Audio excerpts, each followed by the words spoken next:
গত বছরের জুলাই-আগস্টের আন্দোলনে ক্ষমতাচ্যুত আওয়ামী লীগের রাজনীতি নিষিদ্ধ করার ঘটনায় চাঁপাইনবাবগঞ্জে আনন্দ মিছিল পালন করেছে জেলা জামায়াতের নেতৃবৃন্দ।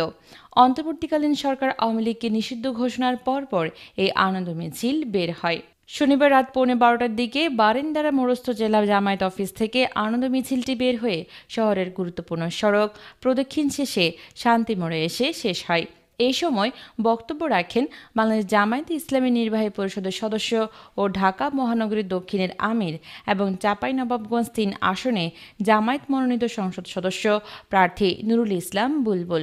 এছাড়া এ সময় আরও উপস্থিত ছিলেন চাঁপাইনবাবগঞ্জ জেলা জামায়াতের আমির মাওলানা আবুজার গিফারি, সেক্রেটারি আবু বক্কর, চাঁপাইনবাবগঞ্জ পৌর আমির হাফেজ গোলাম রাব্বানী, চাঁপাইনবাবগঞ্জ সদর উপজেলা আমির হাফেজ আব্দুল আলিম সহ আরও অনেকে। এই সময় নুরুল ইসলাম বুলবুল বলেন, গত ১৭ বছরে আওয়ামী লীগ একটি জুলুমবাজ দলে পরিণত হয়েছিল এবং জুলুমকারী হিসেবে জনগণের সামনে আবির্ভূত হয়েছিল। এই আওয়ামী লীগ জনগণের অধিকারকে নষ্ট করেছে, রাষ্ট্রশক্তিকে কাজে লাগিয়ে জামায়াতের আমিরের জামায়াত থেকে শুরু করে ১১ জন নেতাকে বিচারিক হত্যাকাণ্ডের মধ্য দিয়ে দুনিয়া থেকে শেষ করে দিয়েছে।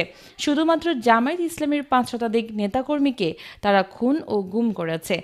বাংলাদেশ জামায়াত ইসলামী সহ অন্যান্য দলের নেতাকর্মীকে কারাগারে আটকে রেখে অমানবিক নির্যাতন চালিয়েছিল আওয়ামী লীগ। এছাড়া আইনশৃঙ্খলা বাহিনীকে পেটোয়া বাহিনী হিসেবে ব্যবহার করে জনগণের উপর নির্যাতনের স্ট্রিম রোলার চালিয়েছিল। Desk report, Chapai journal, Chapainawabganj.